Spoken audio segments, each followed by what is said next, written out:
जैसे जेल चलाने के नियम एक बार मुझे पता चला कि क्या है, मैं एक बार गिरफ्तार हुआ, ऐसा तो होता रहता हम लोगों के साथ। जब ये गेट करार सही हुआ था तो एक अंग्रेज अधिकारी, एक यूरोपियन अधिकारी जिसका नाम था आर्थर डंकल, जिसने डंकल ड्राफ्ट बनाया था, वो भारत की यात्रा पे आया। हम लोग बहुत गुस्से में थे कि इसी आदमी ने देश का बंटाधार किया, सत्यानाश किया, गेट करार इसने सही करवाया, डंकल प्रस्ताव बनाया, इसको हम भारत में नहीं घुसने देंगे।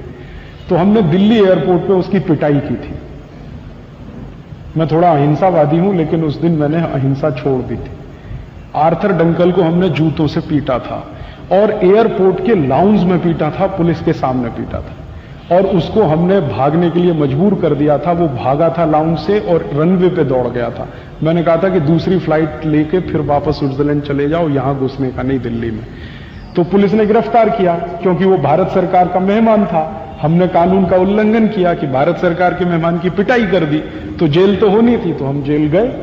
जब मैं जेल में पहुंचा तो उस समय सौभाग्य या दुर्भाग्य जो भी कहो, किरण बेदी तिहाड़ जेल में थी। वो सुपरिंटेंडेंट थी वहां की, किरण बेदी। तो जब हम गए तो वो सब नाम नोट शुरू हुआ, जैसे मैनुअल्स में लिखा हुआ ना कि नाम कैदी का, बाप का, उम्र वगैरह सब। फिर ये कहा उन्होंने कि आप अपने कपड़े उतारो। एक पुलिस ऑफिसर आया, उसने कहा कपड़े उतारो। मैंने कहा क्यों भाई? उसने कहा आपका बॉडी मार्क चेक करना।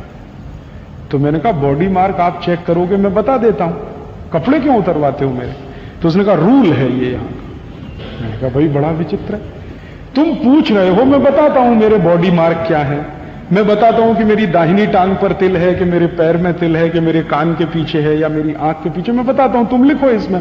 उसने कहा नहीं साहब आप बताओ जरूर, लेकिन मैं आपके कपड़े उतरवाऊंगा और इसमें लिखा जाएगा कि मैंने कपड़े उतारे, चेक किया, तब वहां मुझे उनका बॉडी मार्क मिला। तो मैंने कहा मैं नहीं उतारूं तो उसने कहा कि मुश्किल हो जाएगी आपको भी मुझे भी। तो मैंने कहा मैं यहां आमरण अनशन पे बैठ जाऊं तो उसने कहा मेरी नौकरी चली जाएगी। मैंने कहा ये मेरा जो भारत देश में आजादी के बाद संविधान लागू होने के अंतर से मुझे जो मौलिक अधिकार मिला है वो आप अनहन कर रहे हैं उसका। तो उसने कहा भाई मौलिक अधिकार आप अपने बाजू में रखो, मुझे बॉडी मार्क चेक करना। तो फिर मेरी जब मुलाकात हुई किरण बेदी से तो मैंने उनको पूछा ये बॉडी मार्क क्यों चेक करते हैं? तो उन्होंने कहा वो 1860 में कानून बना था, अंग्रेजों ने तय किया था, तो तब से चला आ रहा है बॉडी मार्क चेक। तो मैंने कहा मुझे वो मैनुअल पढ़ना है। तो उन्होंने कहा और क्या करोगे आप यहां आके, यही तो खुरापात करोगे, शांति से तो रहने नहीं दोगे। मैंने कहा आपने गलत आदमी को गिरफ्तार किया, अब आप मेरे जैसे आदमी को यहां रखेंगे तो कुछ तो सहन करना ही पड़ेगा आपको, नहीं तो मुझे रिहा कर दो आप। तो उन्होंने कहा वो तो जल्दी हो नहीं पाएगा। तो मैंने कहा मैनुअल्स मुझे देखने हैं कि ये 1860 में अंग्रेजों ने तय किया, तो क्यों तय किया? तो उसने बड़ी मेहनत की बेचारी ने, फिर वो लेके आई मैनुअल्स अगले दिन सवेरे। वो मैंने पढ़ा तो उसमें लिखा हुआ था कि भारत का कोई भी कैदी अंग्रेजी अधिकारी के लिए कैदी से ज्यादा गुलाम है और उसका अपमान होना ही चाहिए, इसलिए आपको कपड़े उतरवाने पड़ेंगे। बॉडी मार्क चेक करना कम महत्व की बात थी, आपका अपमान करना है वो महत्व की बात है। तो अंग्रेज अपमान करते थे हमारा क्योंकि हम उनके गुलाम हैं, तो गुलामों का अपमान कदम कदम होना ही चाहिए, ये अंग्रेज मानते थे, नहीं तो गुलाम भड़क जाएगा। अंग्रेजों की थ्योरी थी कि जिनको आप गुलाम बनाते हैं हर कदम उनका अपमान करना आपका धर्म है, नहीं तो वो गुलाम आपके खिलाफ बगावत कर देगा। तो हर कदम उन्हें हमारा अपमान करना था, इसलिए उन्होंने बॉडी मार्क चेक करने का कानून बनाया। और हमारी ये मूर्ख सरकारें 54 साल में उस कानून को बदल नहीं पाई आज तक, वो आज भी है कानून।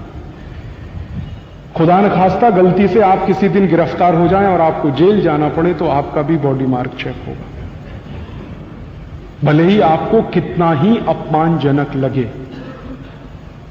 और यहां कोई मानवाधिकार संगठन ये सवाल नहीं उठाता कि बॉडी मार्क क्यों चेक किया जाता है। जब कोई आदमी सामने से बताने को तैयार है कि मेरे ये बॉडी मार्क हैं, फिर आप उसको चेकिंग क्या कर रहे हैं? तो वो चेकिंग से ज्यादा आपके कपड़े उतरवा कर आपको नंगा करना, ये आपके लिए अपमान है और उनके लिए स्वाभिमान है। वो सिस्टम उन्होंने चलाया, वही हम चला रहे हैं पूरे देश में। नहीं बदला कुछ भी, जेल मैनुअल्स के एक भी कानून नहीं बदले गए इस देश में।